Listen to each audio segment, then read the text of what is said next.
अस्सलाम वालेकुम सिस्टर, कैसी हैं आप? मैं ठीक हूँ, अल्लाह का शुक्र है। आप सबकी दुआएं जो हैं वो रंग लाई हैं। बच्ची को कोर्ट ने बुला लिया है फ्राइडे को। तो आप सबकी मेहनतें जो है ये सब इसमें शामिल हैं।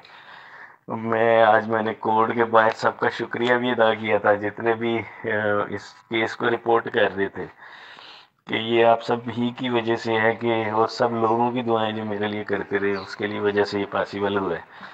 बस दुआ करिएगा कि मेरे लिए फ्राइडे को भी आसानी हो, अल्लाह बेहतरी करे, बच्ची हमें मिल जाए और कोर्ट जो है वो हमें उसकी कस्टडी दे दे। बस ये चीज़ दुआ करिएगा। अगर आपने कोर्ट आना हुआ तो फ्राइडे को आ जाइएगा। रहीम अस्सलाम वालेकुम, welcome to my channel. Hope कि आप सब ठीक होंगे और बहुत सारा दुआ आपके लिए और आपकी फैमिली के लिए। अल्लाह पाक आपको हमेशा खुश रखे, साथ सलामती के साथ रहा। मैं हूं रान नज़र, आप देख रहे हैं मेरा यूट्यूब चैनल।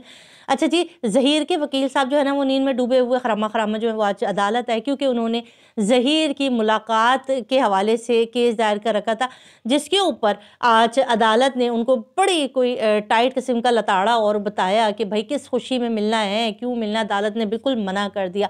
ज़हीर के वकील को हजम नहीं हुआ, उन्होंने बाहर मीडिया से बात की और मीडिया से बात करने के बाद उन्होंने फरमाया कि आखिर कैसे हाई कोर्ट जो है वो ज़हरा काज़मी को तलब कर सकती, कैसे हाई कोर्ट जो है वो ज़हरा काज़मी को तलब करके बुला कर जो है वो उसका नैरेटिव, उसका जो भी कंसर्न है वो सुन सकती है। ये कैसे पॉसिबल है, क्योंकि ये केस तो ट्रायल कोर्ट में चल रहा है और ट्रायल कोर्ट में चलने वाले केस की किस तरह से हाई कोर्ट में सुनवाई हो सकती है। तो भाई साहब ज़रा से याददाश्त को दौड़ाइए वकील साहब, और थोड़ा सा अपने ब्रेन को थोड़ा तेज़ कीजिए और बताइए, ये वही हाई कोर्ट है जिसने ज़हीर और शब्बीर को ज़मानतें दी, वही हाई कोर्ट है जिसने नूर बीबी को सुबह सवेरे सुबह धूप चढ़ निकलते ही जो है वो ज़मानत के पेपर थमा दिए थे। तो उस वक्त आपको क्यों नहीं याद आया कि केस तो ट्रायल कोर्ट में चल रहा था, ज़मानतें हाई कोर्ट से क्यों मिल रही हैं? मिली ना आपको। आपको जब भी फ़ायदा हुआ, जब भी आपको हाई कोर्ट की तरफ से अब अच्छी-अच्छी चीज़ें मिली, आपने उसको तारीफ़ें की। और अब जब एक पॉइंट, एक कदम जो है मेहदी साहब के लिए उठाया गया है, अभी भी आप ही लोगों का वावेला था, यही लोग थे जो चीख रहे थे। इनकी वो जो कुकड़ी मास्टर थी, क्या नाम था उनका, अब तो भूल भी गई। हाँ जी, अदाकारा जो थी ज़ुनैरा महम, उन्होंने कितना शोर मचाया था कि लाइए जी लड़की को खड़ा कीजिए, एक तरफ ज़हीर को खड़ा करे, एक तरफ जो है वो मेहदी साहब को खड़ा कीजिए और पूछ लीजिए दोनों में से कहाँ जाना चाहती। आप ही की तो बात रखी है। अब अदालत अगर बुला रही है बच्ची को और पूछना चाह रही है कि कहाँ रहना चाहती हो बेटा, किसके साथ रहना चाहती हो, अब वावेला क्यों? अब इनके वकील साहब कहते हैं 2 दफ़ा बच्ची ने बयान दे दिया है, बच्ची बयान दे चुकी है। भाई बच्ची अगर ज़हीर के साथ ही जाना चाहती है तो वो फिर आकर दे देगी बयान।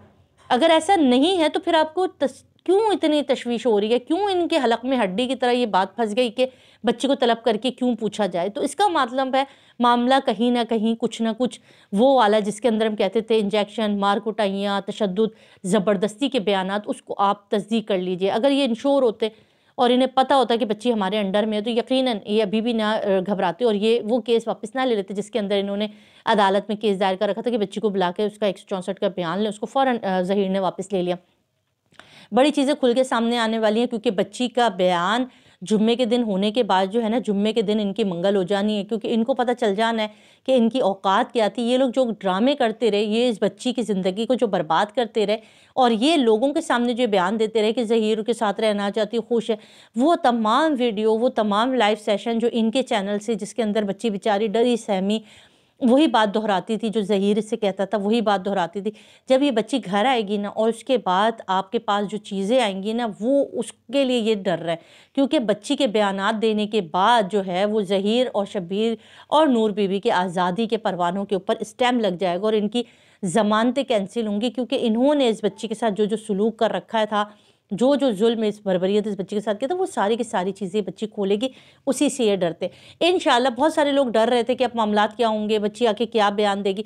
देखिए, बच्ची जो भी बयान दे, बच्ची, माँ बाप कम से कम बच्ची को बयान तो सुनना चाहते हैं ना अदालतों में लाकर। बच्ची शुरू से, फर्स्ट डे से माँ बाप के साथ रहना चाहती थी। इन लोगों ने तशद्दुद करके, इंजेक्शन के थ्रू माँ बाप को संगीन नताइज की धमकियाँ कि माँ बाप को मार देंगे, बहनों को उठा लेंगे, ये सब करेंगे, क्योंकि बच्ची को डराया हुआ था। क्योंकि ये बात खुद मेहदी साहब ने अपने इंटरव्यू में बेजबहा कहा कि बच्ची की जब भी मुलाकात हुई, बच्ची ने ये कहा कि मुझे डरा के, धमका के मुझसे 164 के बयान रिकॉर्ड कराए गए। आज इनके वकील जिस तरह से डरा हुआ लग रहा था और जिस तरह से उसकी हालत थी, इसको देख के साफ ज़ाहिर हो रहा है कि इनको अपनी शिकस्त जो है वो सामने नज़र आ रही है। और इस शिकस्त में सबसे ज़्यादा जो भुगतेंगी, जो अपने आप को सच की देवी मानती है और जो कुरानी आयतें अपने कम्युनिटी पर लगाकर ये सोचते हैं कि हम ये कुरानी आयतें लगाने के बाद सच्चे साबित हो जाएंगे, तो ऐसा नहीं है।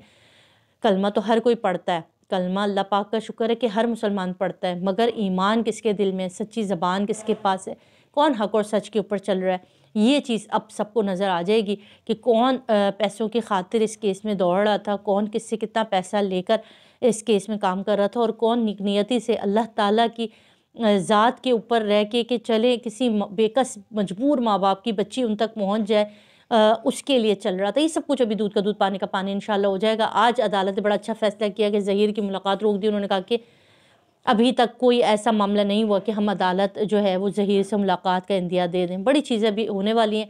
चैनल पर जुड़े रहिएगा। अगर आपने अभी तक वीडियो नहीं देखी जबरान नासिर साहब की और मुद्दई वकील की, तो ये ज़रूर दोनों मेरी चैनल पर मौजूद है, जाके देख लीजिएगा। अपना ख्याल रखिएगा, दुआ में याद रखिएगा। अल्लाह हाफ़िज़।